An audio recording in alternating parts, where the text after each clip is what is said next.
O Com LicitaCast é um programa da empresa Com Licitação que objetiva trazer conteúdos ricos, leves e descontraídos. E temos um presente para você que ouve esse cast. Na descrição deste episódio, você encontrará uma página com diversos conteúdos gratuitos para quem atua com licitações. Além disso, você também terá acesso a um formulário exclusivo para fazer seu cadastro no Com Licitação e testar todos os nossos serviços por 15 dias gratuitos.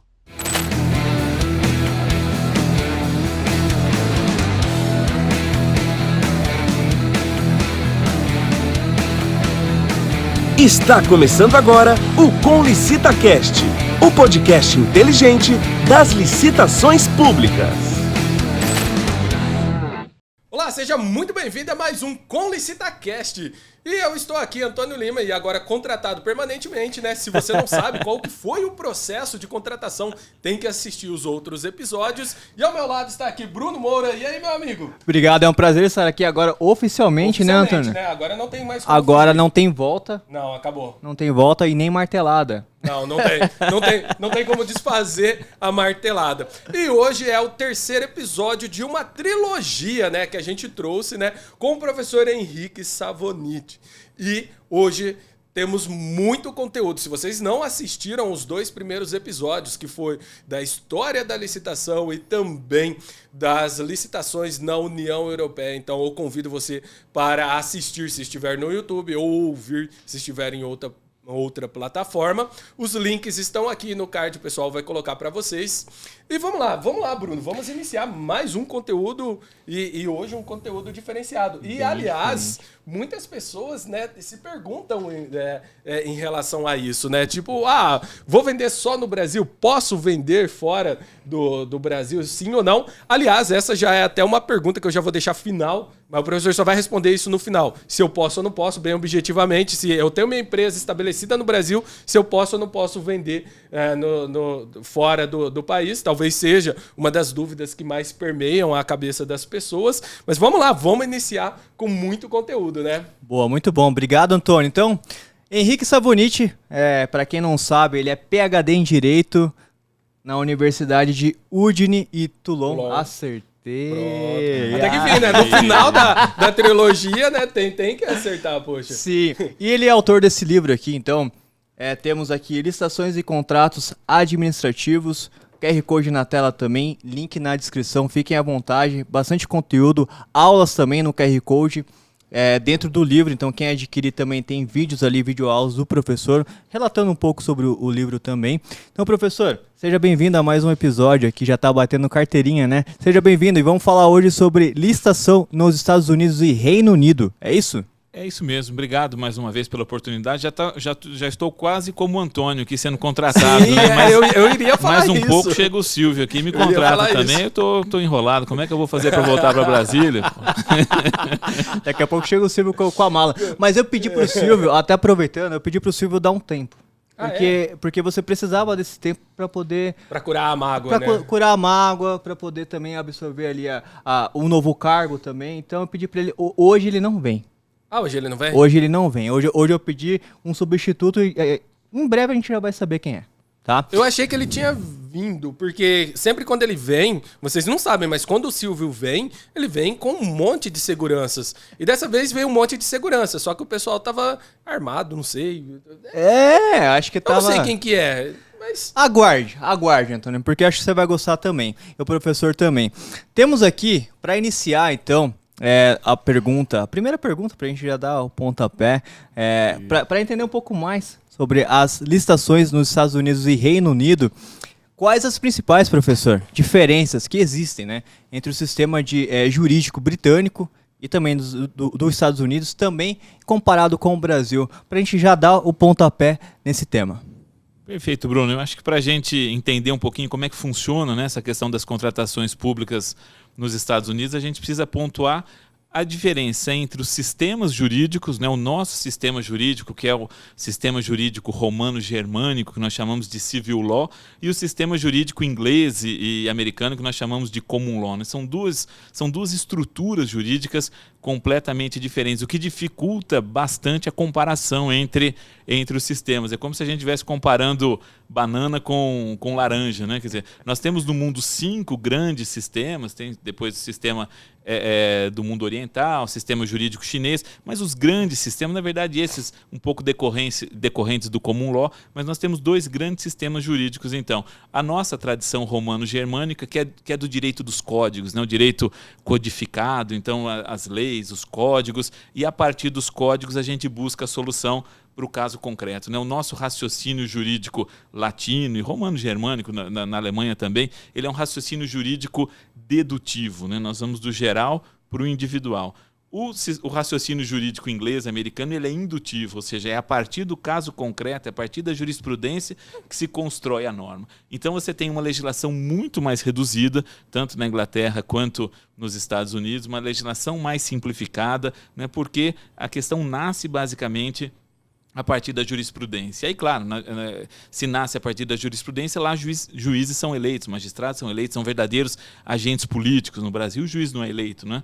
No Brasil, ele presta um concurso público, pelo menos a carreira, né, da magistratura, do Ministério Público é mediante concurso público. Em tese, ele é um técnico, ele é um aplicador do direito. Lá não, lá ele constrói a norma. Então, nós já temos aí um grande problema, uma grande distinção entre os 2 sistemas. E aí, pensando nos Estados Unidos, nós temos uma outra diferença fundamental, que é o seguinte: lá nos Estados Unidos nós temos o federalismo clássico, né? Ou seja, o chamado federalismo por agregação.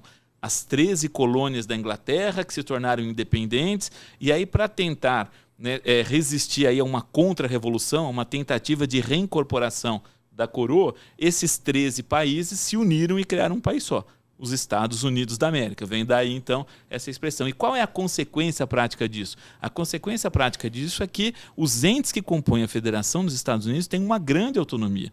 Então, você tem 50 estados, né, e mais o Distrito Federal, 51 entes que compõem a federação, e mais a União, o governo federal, cada um atuando com autonomia mesmo. E em matéria de licitações, cada um tem a sua norma. Então, quando a gente fala, mas nos Estados Unidos é assim. Opa, peraí.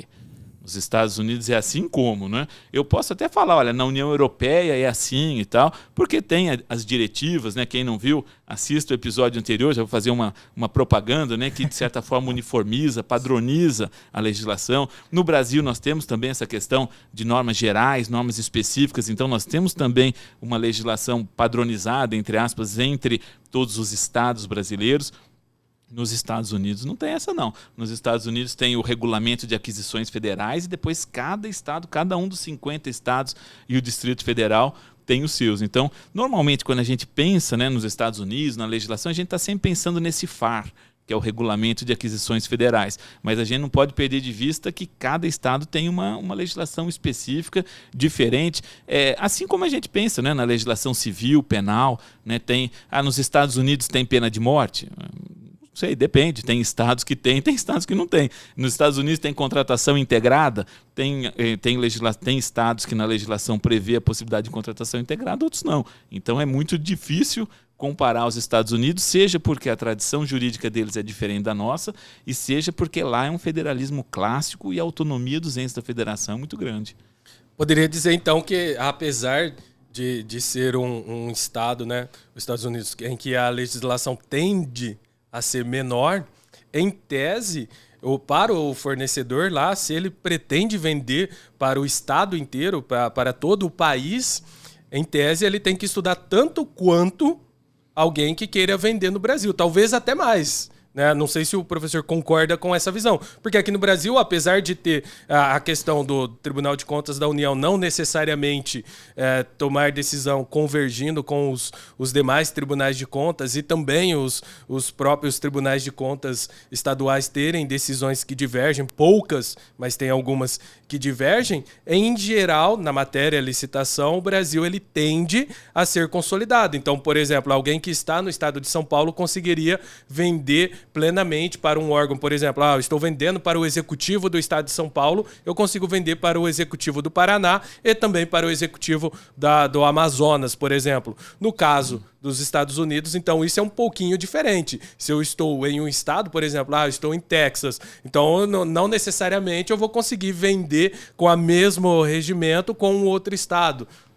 Sim, exatamente. Você precisa conhecer a legislação lá de cada um dos países. No Brasil, em tese também, né? No fundo tem a questão das normas específicas que os estados elaboram, mas é muito esvaziado, né? Vamos dizer, a estrutura é dada pela lei de licitações, pela norma geral, aí, pela lei 14.133, né, no caso da gente pensar na nova lei de licitações, com algumas variações. Mas tem a legislação do Estado do Paraná, do Estado de São Paulo, que divergem em pequenos aspectos. Lá as diferenças são maiores, né? Como eu disse, tem institutos que não tem na legislação de um determinado estado, que não se autoriza. Aqui basicamente tem, a questão é procedimental. Nós, como também já comentamos em outro episódio, não avançamos muito com essa questão da norma geral e da norma especial, né? Talvez acho que nem tenha muito interesse também em se avançar muito nisso para que a legislação não fique muito diferente, né? A Constituição previu isso lá no artigo 22, inciso 27, mas do ponto de vista prático, às vezes eu fico pensando, será que há o interesse realmente de se desenvolver um estudo mais aprofundado sobre isso e de fazer com que essas legislações estaduais sejam mais díspares, né? Ou há, embora a Constituição tenha previsto essa estrutura, ou será que não há um interesse aí de todo mundo de que a legislação seja mais padronizada, como é na União Europeia, que nós temos países diferentes, mas a legislação é mais padronizada. Então, eu acho que é mais fácil realmente a gente pensar nos Estados, no Brasil e na União Europeia do que em relação aos Estados Unidos, porque lá cada legislação é uma legislação mesmo. Alguns estados, como a Flórida, por exemplo, têm uma legislação muito simplificada, normas muito simplificadas, ou seja, abaixo de $35 mil você pode contratar diretamente sem licitação. Acima de $35 mil tem que licitar. Se for algo eventual, o próprio órgão licita. Se for algo aquela ideia de bens e serviços contínuos, né, que a gente tem hoje, não só do serviço como do bem contínuo, que faz parte da rotina do órgão, aí é centralizado estadualmente, tem uma central que faz as compras, enfim. Então, cada país vai ter a sua peculiaridade, o seu limite de valor. Aqui eu estou falando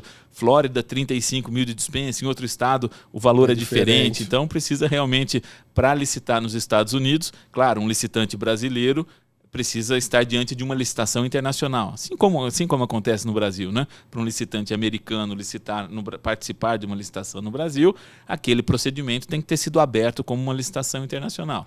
Da mesma forma, nos Estados Unidos, na União Europeia, né, para alguém de fora da União do Bloco licitar na Itália, tem que ser uma licitação internacional. E tem que conhecer as normas, no caso dos Estados Unidos, de cada estado, porque elas são muito diferentes mesmo.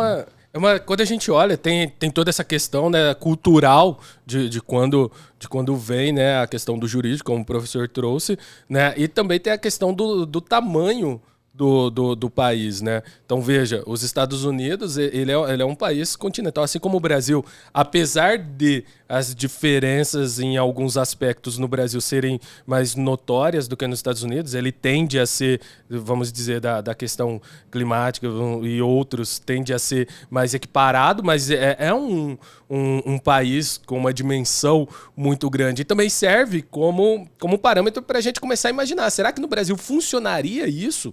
Porque imagina, quando você tem um país continental, como é o caso do Brasil, os Estados Unidos, entre outros países, e que ele tem uma população bem distribuída, né? Porque a gente tem no mundo países que são continentais também, mas que não tem uma população tão grande e tão bem distribuída como é este caso. Você tem uma cultura diferente.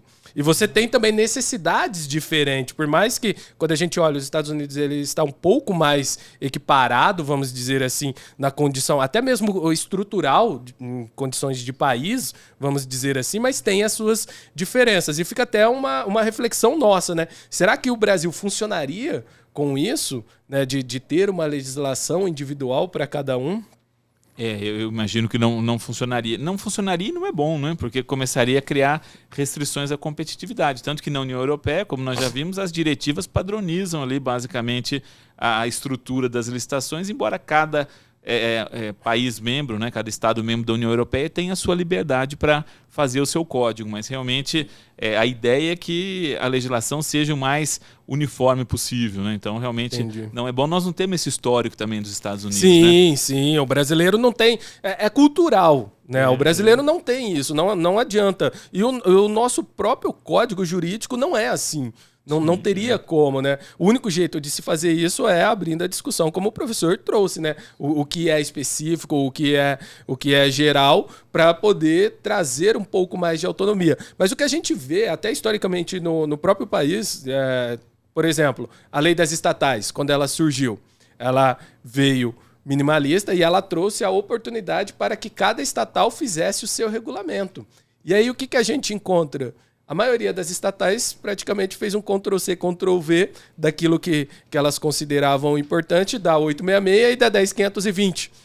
Então veja, mesmo com liberdade de produzir, né, os agentes eles acabam ficando um pouco mais com receio, né? É muito tempo, é cultural isso, é muito tempo seguindo um regimento. Para você mudar assim não é da noite para o dia. E tem um ponto que o professor já trouxe, que eu falei que ia deixar para o final, que é a questão das licitações internacionais. E eu queria até voltar nesse aspecto, e é uma curiosidade minha, tá, pessoal? Que é o seguinte, então o professor já antecipou, licitação internacional, eu posso participar, ok, eu, empresa brasileira, posso participar. Aí como o brasileiro é muito criativo e tem um jeitinho brasileiro, imagine a seguinte situação. Bruno é uma empresa americana, eu, Antônio, sou uma empresa brasileira. E de repente eu e o Bruno enxergamos uma oportunidade, e aí eu olho pro Bruno e falo, pô Bruno, vamos fazer e tal? Ele fala, não, vamos fazer. Eu posso, por exemplo, criar uma terceira empresa em consórcio, eu e o Bruno, e participar dessa licitação, ainda que ela não seja uma licitação internacional, ou não? Eu não posso de forma alguma. Se ela não for uma licitação internacional, eu não posso participar. Aí, na verdade, você teria que partir para uma sociedade de propósito específico, por exemplo, né, com sede nos Estados Unidos, né, porque o consórcio não tem personalidade jurídica, né, para você poder, vamos dizer, emprestar os seus documentos de habilitação para ele, né? Porque qual seria a vantagem? Você tem uma empresa que já tem sede nos Estados Unidos, outra brasileira. Elas querem participar juntas dessa licitação. Por que participar juntas e não só americano? Eu imagino que a vantagem seja documentos aí de habilitação técnica que você tenha e ele não tenha. Lá na União Europeia, inclusive, você pode emprestar esses atestados e tal. Na legislação americana, não. Mas aí você, claro, desde que você formalize isso, claro, né? E aí lá você criaria uma sociedade de propósito específico em solo americano, juntando a sua com a dele, e resolveria o problema. Se for um problema de qualificação técnico-operacional, se for técnico-profissional, coloca você lá como profissional dele. Enfim, jeito tem, né? Quer dizer, possibilidade tem, desde que, né, se atenda à exigência de que quem está participando é uma empresa americana, com sede nos Estados Unidos. Então, para essa brasileira participar, cria-se uma sociedade de propósito específico em território americano e que tem como uma de suas sócias essa sociedade brasileira, essa empresa brasileira. Bora então, Antônio? Entendi. Bora? Bora? Já conseguiu a licitação? Ó. O Silvio que nos aguarda, hein? A gente vai lá... A gente contrata ele, a gente volta e contrata ele. Eu acho. Na verdade, a gente já poderia fazer uma sociedade com ele já lá, porque ele já está lá. É verdade. Ele já está lá. A gente usa o endereço dele. Seria nosso representante. O nosso representante. Aí, ó. Boa. Obrigado, viu, professor? Já vamos... Gostou da ideia. Gostamos da ideia. Então, pra gente fechar, então, pra quem tá nos assistindo aqui, e fazer um resumo. Então, eu sou fornecedor do Brasil, consigo vender para fora do país. Legal. Eu sou um fornecedor dentro dos Estados Unidos, eu tenho 50 estados. É isso? Que cada um tem uma autonomia ali para fazer a sua regra. Esse é o resumo. Sim, para legislar, sim, mas claro, você é um fornecedor, uma empresa americana, pode vender normalmente para qualquer um dos 50 estados e do Distrito Federal. Só tome cuidado que cada estado tem a sua legislação sobre licitação e às vezes as diferenças entre elas são grandes. É diferente no Brasil, que também os estados legislam lá nas normas específicas, mas as diferenças não são tão gritantes assim. Então precisa saber realmente essa empresa com sede lá na Flórida, se ela quer vender para Oklahoma, por exemplo, como que é a legislação de lá, porque senão ela vai ter problema. Achar que é igual a legislação dela não vai ser, né? Então, cada um fornecedor que quer vender pro país todo, ele tem que conhecer 50 legislações, Contrata o com licitação para prestar assessoria jurídica para ele nessa questão. E você vê, né, o pessoal reclamando da 866. Que é uma só. Que é uma só para o Brasil todo. Para o Brasil todo. E reclamando também da 1433, né? E agora você imagina toda essa discussão do que é específico e do que é geral. Depois de assistir esse episódio, eu acho que a maioria vai concordar que tudo que tiver lá tem que ser geral, porque aí pelo menos facilita, é uma única lei. Não copiem os states, é isso, pronto. É, não vamos seguir, né? Pelo menos nisso, eu posso falar? Depois coloca um pi. Estados Unidos. Pelo menos nisso, o Brasil...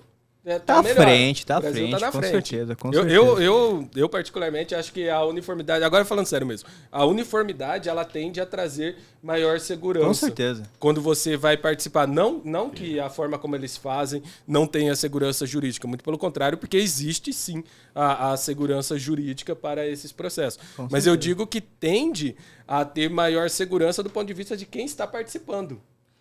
Sim. Porque você tem certeza, ou pelo menos deveria ter, que a regra é praticamente homogênea.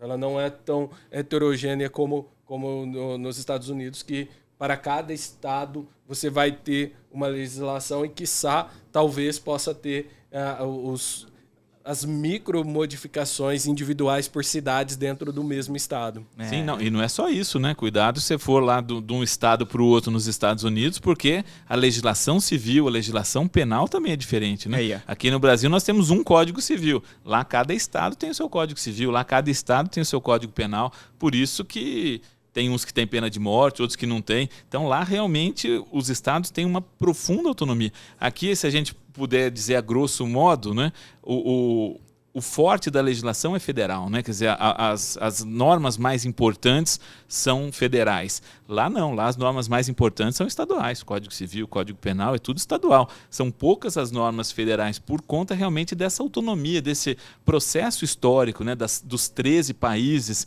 que ficaram independentes e se juntaram para criar um país só. Então, realmente, eles têm, o Estado tem muita força nos Estados Unidos. O nome Estados Unidos da América é isso mesmo, eram Estados soberanos que se uniram. Aqui não, aqui o nosso federalismo foi feito meio na marra lá pelo Rui Barbosa, na Constituição de 1891, para dar autonomia para as antigas províncias, né? E com a ideia de que transformando as províncias em estados, você criaria vários polos de desenvolvimento pelo país e tal. Mas o Brasil sempre foi um só, a história foi um só, a independência, né, a grosso modo, foi uma só. Lá não, lá cada estado é um estado mesmo, lá cada estado tem sua legislação civil, penal e de licitações também. Então, por isso que eu sempre tenho esse cuidado. Lá nos Estados Unidos é assim. Lá é assim aonde? Né? É assim em alguns estados e é assado em outros. Não é assim que funciona. Professor, eu tenho uma pergunta aqui. E como que surgiram as contratações nos Estados Unidos? Tem algum pontapé também? Tem, eu acho que o pontapé inicial seria em 1810, com o estado de Oklahoma, que criou lá o seu primeiro escritório responsável por aquisição de bens. Aliás, depois vieram as legislações dos outros estados americanos, mas eles têm essa ideia de escritórios centrais, escritórios que centralizam as contratações. Também a questão de acompanhamento, de gestão de contratos administrativos, eles têm esses escritórios. Eu até fiz um trabalho recente sobre contratações de obras e serviços de engenharia, na área de engenharia e arquitetura consultiva, e aí chama a atenção essa questão dos escritórios, né? Uma vez que o contrato administrativo é celebrado, esse contrato administrativo foi celebrado ou por um órgão ou por esse escritório estadual, ele é designado por um escritório de gerenciamento de contratos.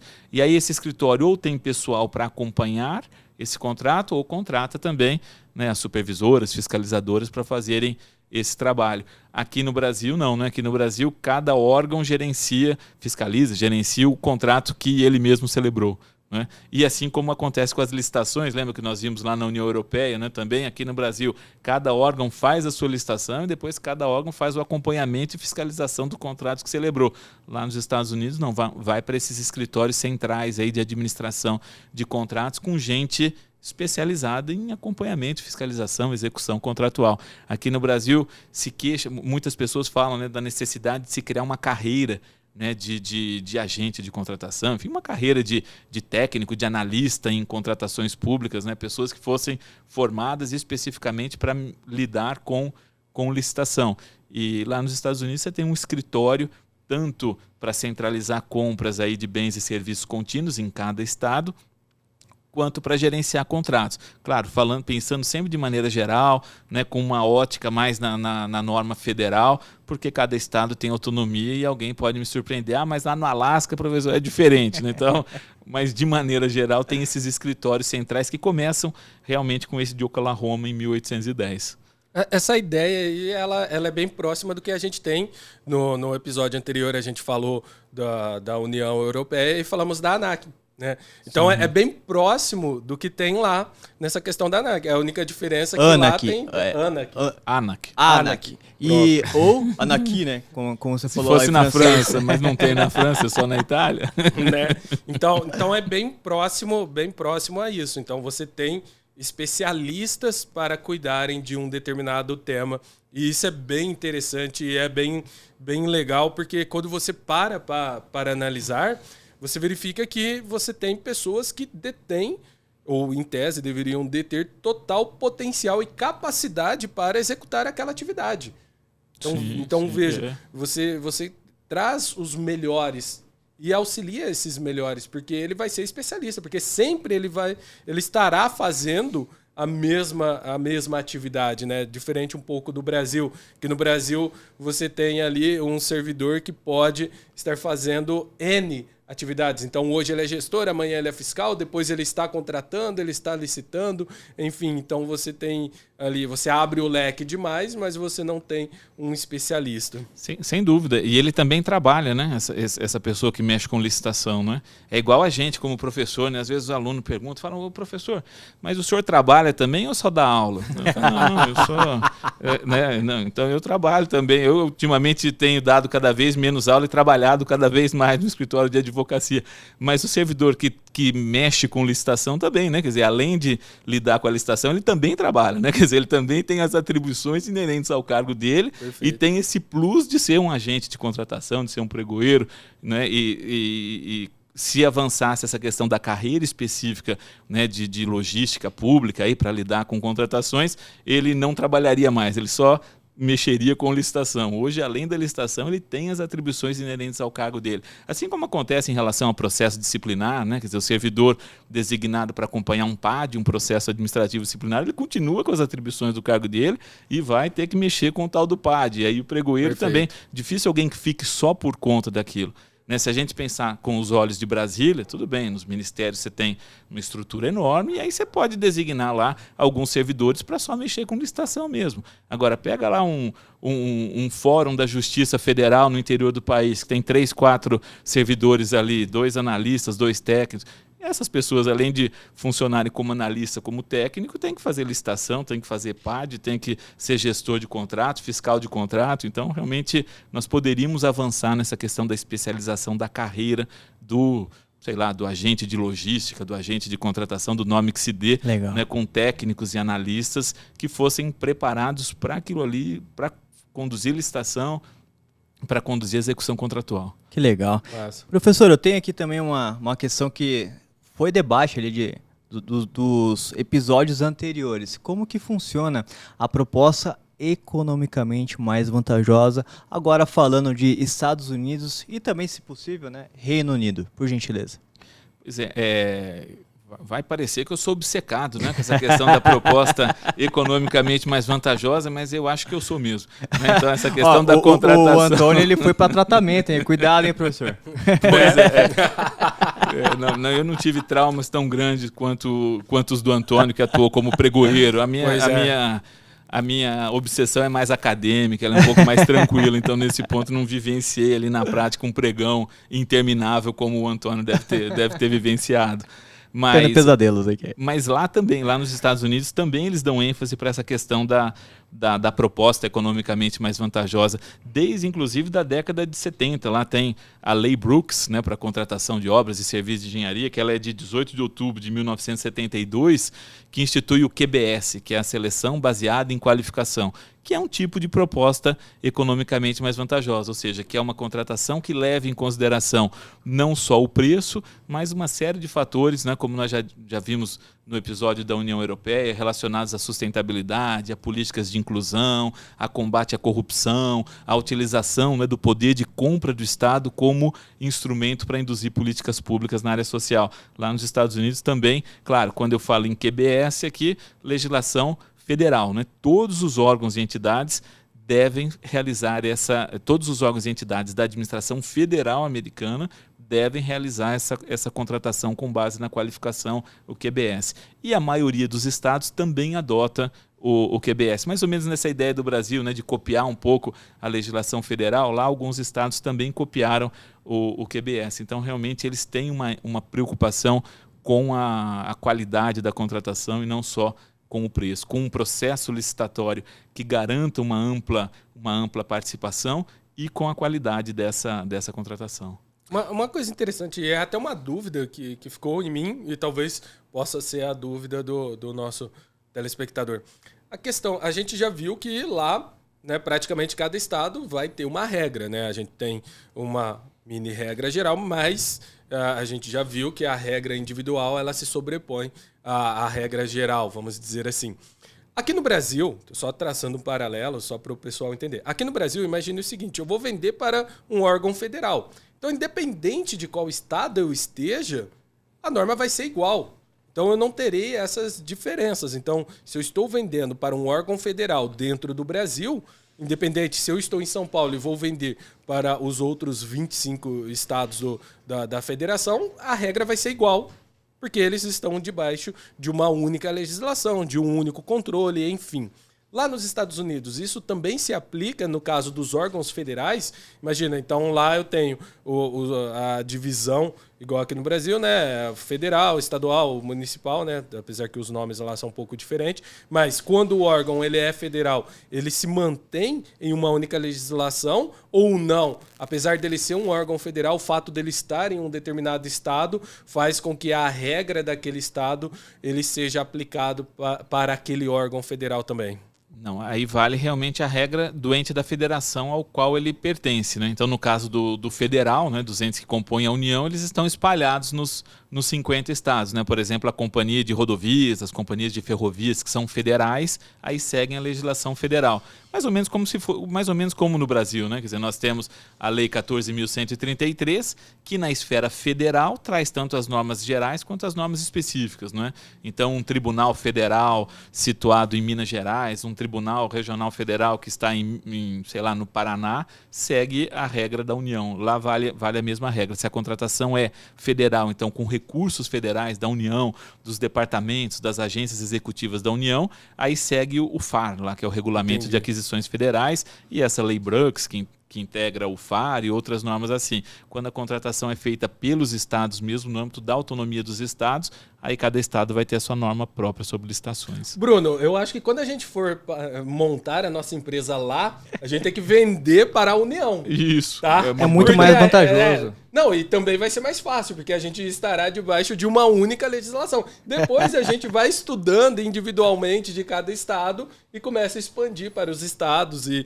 também as províncias, municípios. Não, fechou. Eu já mandei mensagem pro Silvio aqui, ele tá off por enquanto, que ele tá viajando de volta para os Estados Unidos. A gente já tá no modo avião. Tá se estabeleçam em Miami lá com o Silvio.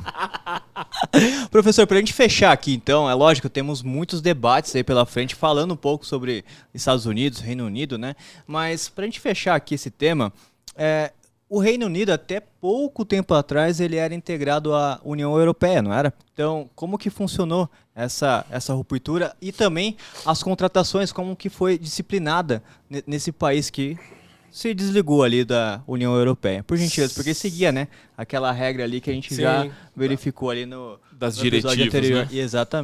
Exatamente. O Reino Unido sempre teve essa dificuldade com a União Europeia, né, por diversos fatores, inclusive por essa tradição jurídica, né? Quando a gente fala então da União Europeia, né, como uma área de livre circulação de bens, pessoas, aduaneira, com uma política econômica e monetária única, com uma moeda única. Aí você vê, o Reino Unido foi o único que não aderiu à moeda, né? Que você não usava o euro, continuou usando a libra esterlina, então sempre teve alguma dificuldade. A legislação, como era, né, até então, ou porque eu acho que eles ainda não aprimoraram a legislação, eles saíram, né, formalmente da União Europeia agora no final de 2020, né, e aí a tendência é que eles elaborem legislações mais flexíveis, mas até então eles faziam basicamente aquilo que a gente chama de transposição por fotocópia, ou seja, pegavam as diretivas da União Europeia e reproduziam como código deles sem inventar nada, sem acrescentar nada, fruto exatamente dessa tradição deles de ter uma legislação mais enxuta possível. Então, diferente da Itália, né, que pega a diretiva da União Europeia e faz um código enorme, da França também tem uma legislação gigantesca, a forma que eles tinham de fazer uma legislação mais enxuta era basicamente reproduzir a diretiva no seu código, dando pouca ênfase à questão do procedimento licitatório em si, uma ênfase maior à questão do contrato que no direito do common law é o mesmo do direito privado. Então nós temos ainda uma outra questão, né, que envolve países com tradição jurídica diferente, né? Quer dizer, a ideia de um contrato administrativo, né, como no Brasil, que a administração pública está em posição de superioridade, que tem cláusulas exorbitantes e tal, é assim no Brasil, é assim na Itália, mas é assim no Brasil, é assim na França, mas não é na Itália.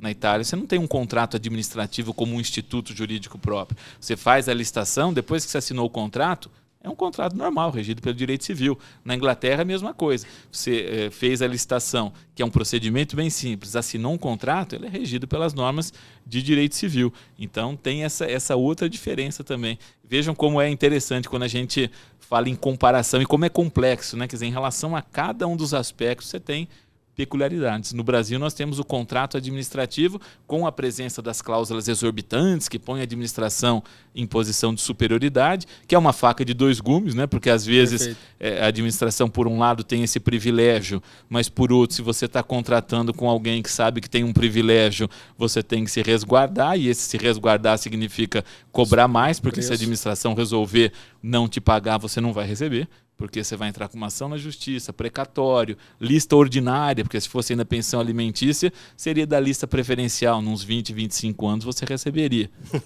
Né? Mas como é lista ordinária, então vai levar um pouco mais. Então, todos os riscos aí do contrato administrativo. Lá na Inglaterra, não, a legislação fica é a mesma legislação do direito civil para a parte de contratos. Eu vejo ali, Bruno, o que ele falou, né, que a Inglaterra, ela copia, né? Ela pega ali um Ctrl-C, Ctrl-V. Eu vejo que aqui no Brasil muitos órgãos fazem igual.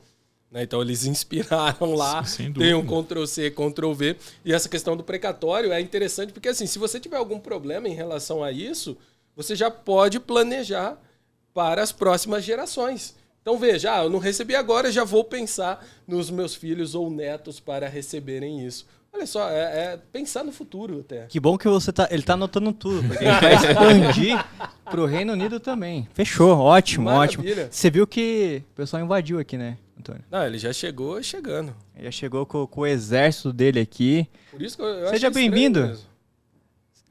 Seja bem-vindo, Bolsonaro. Olha só. Muito obrigado aí pelo convite, tá ok?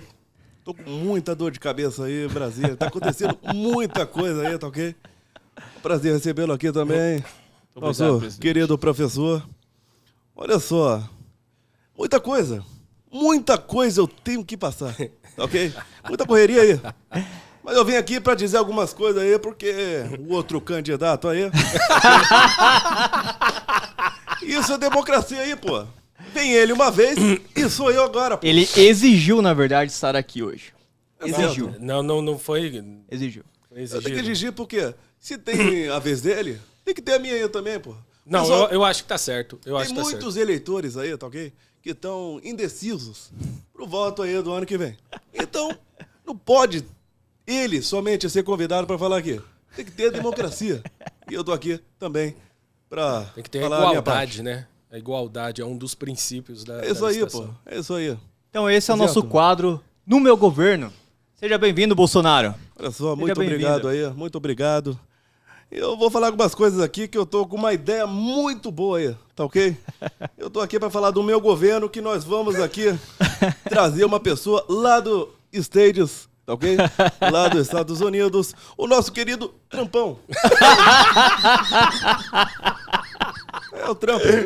Ele que foi minha grande parceria e infelizmente aí não deu certo dele, né, se reeleger lá. Mas aí eu vou trazer o Trampão pra cá, pra ele resolver os nossos probleminhas que a gente tem aí em licitações aqui no Brasil, tá ok? Olha só, o Trump é a melhor escolha pra gente aqui no Brasil poder arrumar algumas coisinhas aí, alguns probleminhas que tem aí. Eu tô projetando essa ideia aqui em Brasília para que ele conduza aí um programa de seleção aí, tá ok? Para trabalhar bem juntinho comigo aí, o Trampão aí. Tá então aí, é porque é muito difícil, é uma carga muito grande. Já imaginou essa dupla já, Antônio? Dupla Trampão? boa. Dupla boa aqui no Brasil? Dupla Porque boa. assim era difícil, tinha que pegar o avião pra ir até lá atrás dele, tá ok? Agora ele vai ficar pertinho de mim aí, o que você acha aí, ô professor? E agora, com o fim da pandemia, fica melhor, né? Quem sabe ele vem para cá, né? Mais fácil, né? Se aproximando aí, né, da resolução. Porque tudo aqui é culpa minha. Deixa eu parcelar essa culpa aí junto com ele.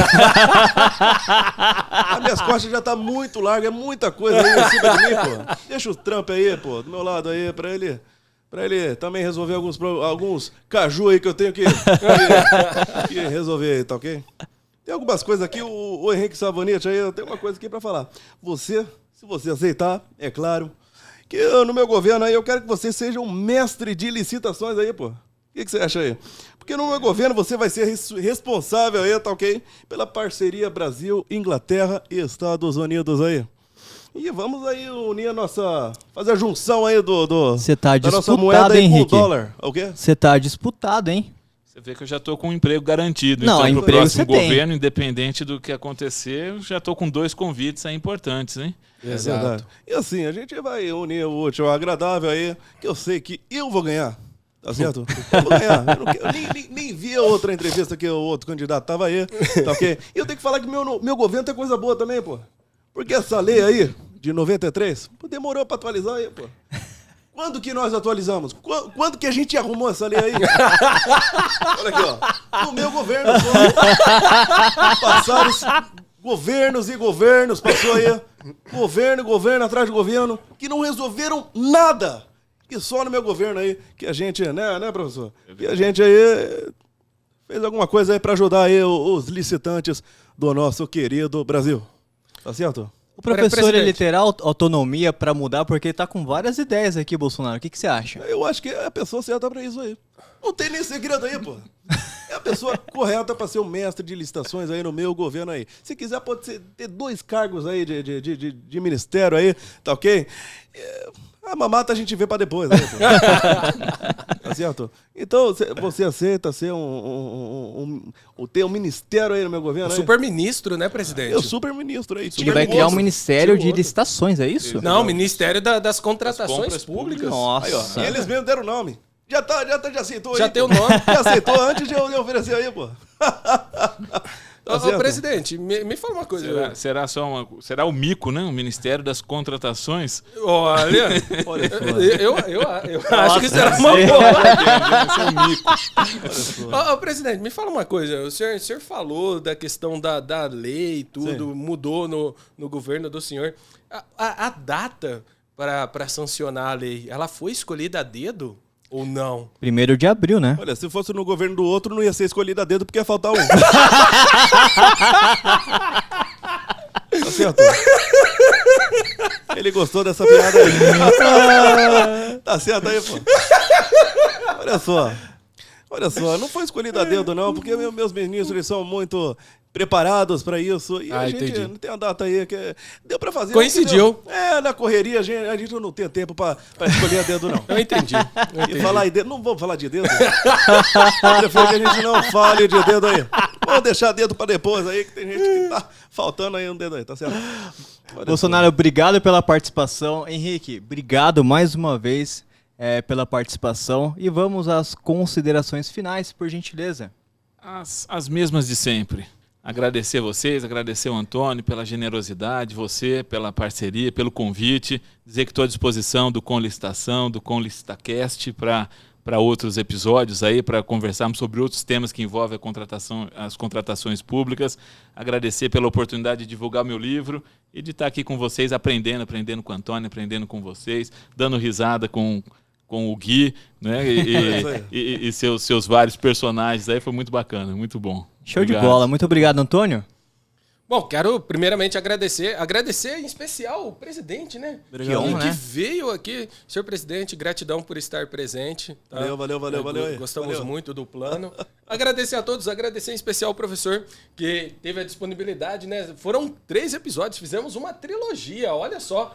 Uma trilogia trazendo ali a história das licitações, as contratações fora do país e talvez o bloco econômico mais evidente que a gente tem hoje, a União Europeia, não diria talvez, sim, é o bloco econômico mais evidente. E depois os países que a gente, pelo menos a maioria dos brasileiros, tende a se inspirar, que é os Estados Unidos e também a Inglaterra. E agradecer a todos que estão aqui nos acompanhando. Lembrando, compartilhe esse episódio, deixa aí seu curtir, deixa nos comentários o que você acha que será o próximo episódio que a gente trará para vocês. Brunão, gratidão, meu irmão. Tamo junto. Tamo Até junto. a próxima. Pessoal, até o próximo episódio. Fiquem aí e tamo junto. Valeu, pessoal. Até mais, tchau, tchau. Valeu. Ressaltamos que as opiniões emitidas pelos convidados e apresentadores não correspondem necessariamente ao posicionamento da empresa.